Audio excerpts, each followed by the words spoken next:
West Bengal বোর্ডের নবম শ্রেণীর বাংলা ব্যাকরণের প্রায় সম্পূর্ণ সিলেবাসই দেখা গেছে অনেক স্কুলে সেকেন্ড সামেটিভ ইভ্যালুয়েশনের ক্ষেত্রে কমপ্লিট হয়ে গিয়েছে। আজকে থার্ড সামেটিভ ইভ্যালুয়েশনের দিকে লক্ষ্য রেখেই ধ্বনি পরিবর্তনের নিয়মের ওপর থেকে বেশ কিছু ছোট প্রশ্নের উত্তর আলোচনা করব। তার আগে তোমাদের কাছে এই ধ্বনি পরিবর্তনের নিয়ম অংশটি একটু সংক্ষেপে তুলে ধরছি, যাতে তোমরা এর কি কি দিকগুলি ছিল ধ্বনি পরিবর্তনের সেটা এক নজরে মনে করতে পারো।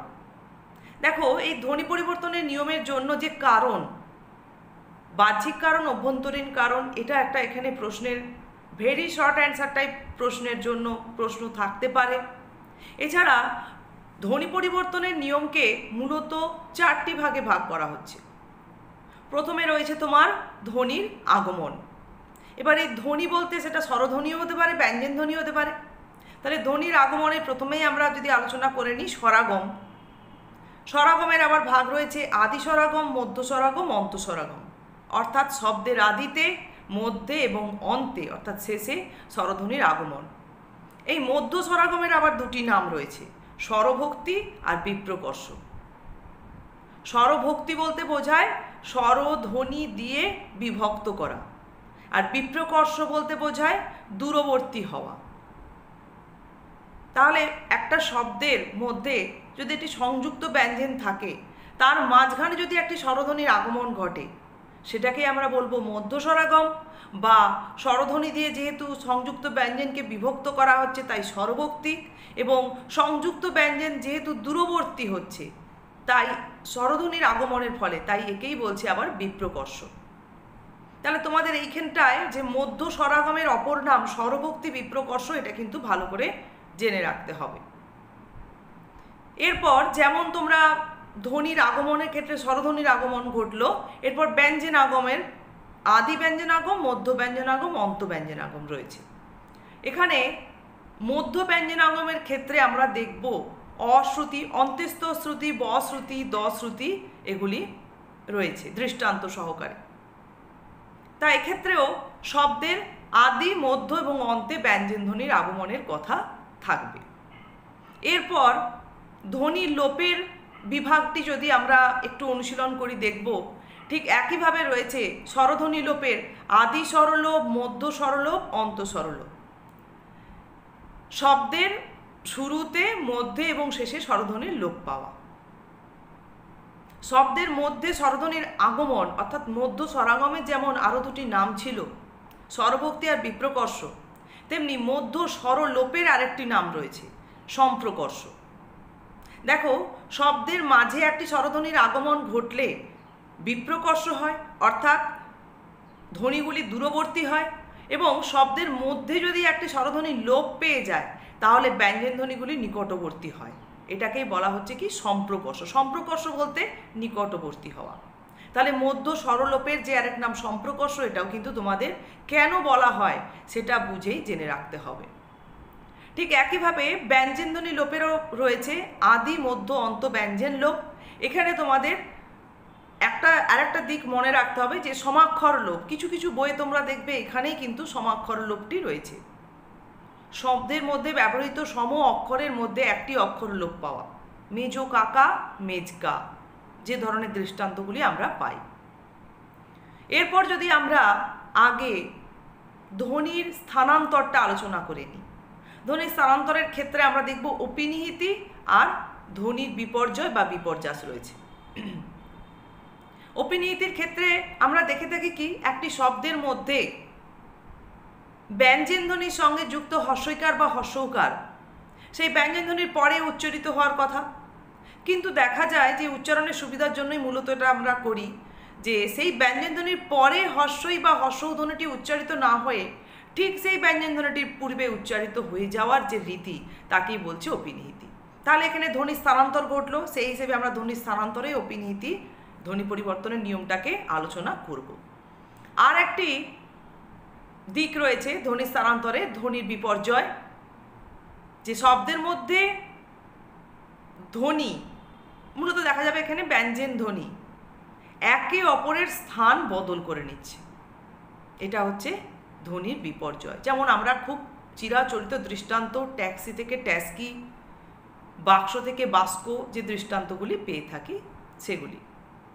এরপর আমরা ধ্বনি পরিবর্তনের নিয়মের যে শেষ বিভাজন ধ্বনির রূপান্তর, সেখানে প্রথমেই দেখব রয়েছে স্বরসঙ্গতি।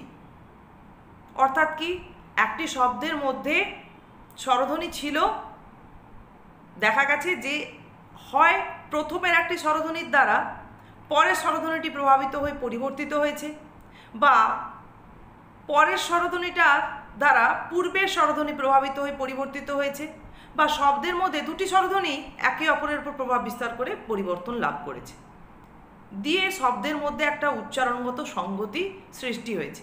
এটাকে স্বরসঙ্গতি বলছে। ঠিক একইভাবে রয়েছে ব্যঞ্জন সঙ্গতি। শব্দের মধ্যেও হয় পূর্বের ব্যঞ্জন ধ্বনি পরের ব্যঞ্জন ধ্বনিকে প্রভাবিত করে পরিবর্তিত করছে, না হলে পরের ব্যঞ্জন ধ্বনি পূর্বের ব্যঞ্জন ধ্বনিকে প্রভাবিত করে পরিবর্তিত করে, বা দুটি ব্যঞ্জন ধ্বনি একে অপরের ওপর প্রভাব বিস্তার করে দুটি পরিবর্তিত হয়। সেটা হচ্ছে শব্দের মধ্যে একটি সঙ্গতি বিধানের জন্য, সেটাকে আমরা বলি ব্যঞ্জন সঙ্গতি। তাহলে ধ্বনির যে রূপান্তরের মধ্যে আমরা প্রথমে পেলাম স্বরসঙ্গতি, ব্যঞ্জন সঙ্গতি। আচ্ছা, এখানে যে ব্যঞ্জন সঙ্গতির আরও দুটি নাম রয়েছে, সমীভবন আর সমীকরণ। এটাও কিন্তু তোমাদের জেনে রাখতে হবে। অনেক সময় ছোট প্রশ্নে যে ব্যঞ্জন সঙ্গতির অপর নাম কি চাওয়া হতে পারে। স্বরসঙ্গতির ক্ষেত্রে একটিই নাম, স্বরসঙ্গতি। এরপর এই ধ্বনি রূপান্তরের মধ্যে আরেকটি বিভাগ রয়েছে, সেটি হচ্ছে অভিশ্রুতি। অভিশ্রুতি হচ্ছে ধ্বনির যে স্থানান্তর ঘটেছিল অপিনিহিতির ক্ষেত্রে, সেই অপিনিহিতি যে ধ্বনি পরিবর্তনের নিয়ম, তার ঠিক পরবর্তী নিয়ম হচ্ছে অভিশ্রুতি। অভিশ্রুতির ক্ষেত্রে আমরা দেখব একটি শব্দের মধ্যে অপিনিহিত হস্যইকার বা হস্যৌকার, মানে অপিনিহিতির মাধ্যমে একটি ব্যঞ্জন ধ্বনির পূর্বে উচ্চারিত হয়ে যাওয়া হস্যইকার বা হস্যৌকার, তাকে আমরা অপিনিহিত হস্যইকার বা হস্যৌকার বলছি। সেগুলি স্বরসঙ্গতি বা সন্ধির প্রভাবে হস্যইকার একারে, হস্যৌকার ওকারে রূপান্তরিত হওয়ার নিয়মকে বা রীতিকে বলা হচ্ছে অভিশ্রুতি। চলো এরপরে আমরা দেখি বেশ কিছু দৃষ্টান্ত বা বেশ কিছু ছোট প্রশ্ন। এই যে আমরা সংক্ষিপ্ত আকারে ধ্বনি পরিবর্তনের নিয়মগুলি আজকে একটু আলোচনা করলাম, এরপরেই দেখব যে সেই ছোট প্রশ্নগুলিতে কিভাবে আমরা প্রশ্ন পেতে পারি। 1 নম্বর প্রশ্নে বলা হচ্ছে মধ্য স্বরাগমের অপর নাম কি? মধ্য স্বরাগমের তাহলে অপর নাম হবে, দুটি রয়েছে, স্বরভুক্তি এবং বিপ্রকর্ষ। 2 নম্বর প্রশ্নে বলা হচ্ছে কোনো শব্দের মধ্য থেকে পাশাপাশি অবস্থিত দুটি সমধ্বনির একটি লুপ্ত হলে তাকে কি বলা হয়? তাকে বলা হয় সমাক্ষর লোপ। অর্থাৎ যেমন আমরা দেখেছি মেজো কাকা থেকে মেজকা, বড় দিদি থেকে বড়দি। এরপর 3 নম্বরে রয়েছে হিসাব থেকে হিসেব। হিসাব থেকে হিসেব, এক্ষেত্রে ধ্বনি পরিবর্তনের নিয়মের কোন ধরনের স্বরসঙ্গতি হয়েছে? এটা স্বরসঙ্গতি হয়েছে, কিন্তু জানতে চাওয়া হচ্ছে কোন ধরনের স্বরসঙ্গতি। স্বরসঙ্গতির ভাগগুলির মধ্যে আমরা প্রায় প্রগত, পরাগত, অনন্য, এই 3টে ভাগ। তাহলে দেখো এখানে আমরা দৃষ্টান্তে দেখতে পাচ্ছি প্রথম শব্দে ছিল হিসাব, হিসেব, তাহলে চেঞ্জ হয়েছে কোনটা? যে দন্তেশ্বয়ের আকারটা দন্তেশ্বয়ের একার হয়ে গেছে।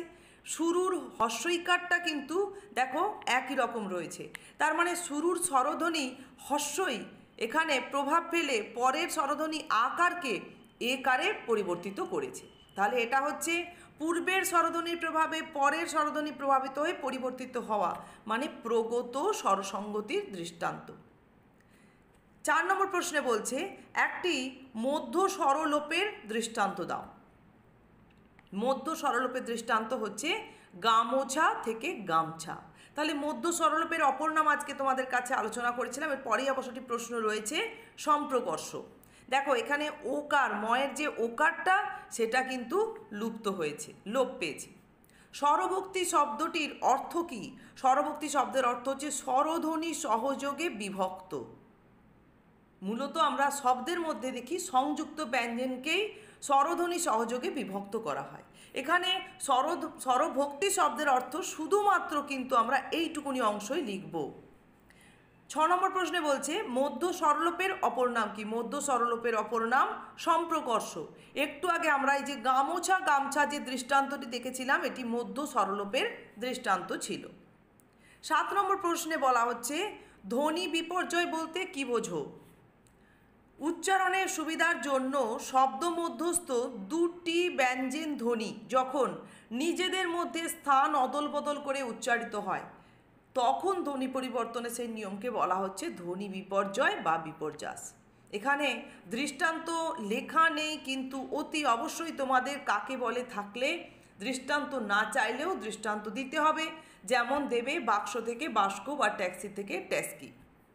8 নম্বরে বলছে অপিনিহিতি শব্দের অর্থ কি? অপি শব্দটির অর্থ হচ্ছে পূর্বে, আর নিহিতি মানে নিহিত, যার অর্থ হচ্ছে সন্নিবেশ। তার মানে অপিনিহিতির অর্থ দাঁড়াচ্ছে কি? পূর্বে সন্নিবেশ। তাহলে অপিনিহিতির ক্ষেত্রে আমরা তাই দেখি, একটা শব্দের মধ্যে যে হর্ষইকার বা হর্ষৌকার রয়েছে সেগুলি তো কোনো না কোনো ব্যঞ্জনধ্বনির সঙ্গে সংযুক্ত রয়েছে, তাহলে সেই ব্যঞ্জনধ্বনির পরে উচ্চারিত হওয়ার কথা, কিন্তু দেখা যায় যে সেই ঠিক ব্যঞ্জনধ্বনিটির পূর্বে উচ্চারিত হয়ে যাচ্ছে হর্ষইকার বা হর্ষৌকার। তাহলে পূর্বে স্থাপিত হচ্ছে, সেই অর্থে এই ধ্বনি পরিবর্তনের নিয়মের নাম দেওয়া হয়েছে অপিনিহিতি। 9 নম্বর প্রশ্নে বলছে গল্প থেকে গপ্প, এখানে কি ধরনের ধ্বনি পরিবর্তন হয়েছে? না, এটি হয়েছে পরাগত সমীভবন। তাহলে ঠিক যেমন স্বরসঙ্গতির ক্ষেত্রে প্রগত পরাগত অনন্য, ঠিক তেমনি ব্যঞ্জন সঙ্গতির ক্ষেত্রেও প্রগত ব্যঞ্জন সঙ্গতি, পরাগত আর অনন্য ব্যঞ্জন সঙ্গতি রয়েছে। তাহলে পরাগত সমীভবন মানে এটাই নিশ্চয়ই বুঝতে পারছো যে পরের ব্যঞ্জনধ্বনির প্রভাবে পূর্বের ব্যঞ্জনধ্বনি প্রভাবিত হয়ে পরিবর্তিত হওয়া। দেখো দৃষ্টাতে কিন্তু আমরা সেটাই পাচ্ছি যে লয় প ছিল, অর্থাৎ পরে ছিল প ব্যঞ্জনধ্বনিটি, সেটি পূর্বের ল ব্যঞ্জনধ্বনিটিকে পয়ে প করেছে, মানে প করে দিয়েছে। এটা হচ্ছে পরাগত সমীভবনের বা ব্যঞ্জন সঙ্গতির দৃষ্টান্ত। 10 নম্বর প্রশ্নে বলছে মধ্য ব্যঞ্জনাগমের দৃষ্টান্ত দাও। মধ্য ব্যঞ্জনাগমের দৃষ্টান্ত হচ্ছে দেখো অম্ল থেকে অম্বল, এটাকে আবার আমরা বলে থাকি ব শ্রুতির দৃষ্টান্ত। এরপরে প্রশ্নে বলছে 11 দাগের অপিনিহিতি কাকে বলে? শব্দের মধ্যে অবস্থিত হর্ষইকার কিংবা হর্ষৌকার স্বস্থানে, স্বস্থানে মানে অর্থাৎ যে ব্যঞ্জনধ্বনির সঙ্গে যুক্ত হয়ে আছে তারপরে উচ্চারিত না হয়ে যদি ওই ব্যঞ্জনধ্বনির ঠিক পূর্বে উচ্চারিত হয় তখন তাকে বলছে অপিনিহিতি। যেমন দেখো দেখিয়া থেকে দেখা, ক্ষয়ের পরে হর্ষই উচ্চারিত হচ্ছে, কিন্তু এখানে দেখা যাচ্ছে ক্ষয়ের আগে এসে হর্ষইটা উচ্চারণ হয়ে যাচ্ছে। আজকে শেষ প্রশ্ন 12 নম্বর প্রশ্ন দেখো দধি থেকে দই, এখানে কি ধরনের ধ্বনি পরিবর্তন হয়েছে? পরিষ্কার দেখো যে ধয়ের যে হর্ষই সেটা থেকে গেছে, শুধু ধ ব্যঞ্জন ধ্বনিটা লোপ পেয়ে গেছে। তাহলে এটি অন্ত ব্যঞ্জন লোপের দৃষ্টান্ত। তাহলে আমরা এখানে অতি সামান্যই প্রশ্ন আলোচনা করলাম, 12টি প্রশ্ন আলোচনা করলাম। তার আগে দেখলাম ধ্বনি পরিবর্তনের নিয়মটার একটু সংক্ষিপ্ত আলোচনা, আমাদের রিভিশনও হলো, বা কিভাবে সেই আলোচনা থেকে আমরা প্রশ্ন পেতে পারি সেটাও দেখলাম। এর উপরে ধ্বনি পরিবর্তনের ওপর থেকে আরও অনেক ধরনের প্রশ্ন পরীক্ষায় থাকতে পারে। এর পরের পর্বে তোমাদের কাছে আরেকটি পর্বে এই ধ্বনি পরিবর্তনের ওপর থেকে কিছু প্রশ্নের উত্তর আলোচনা করব। আজ তোমরা এগুলি খুব সুন্দর করে অনুশীলন করো।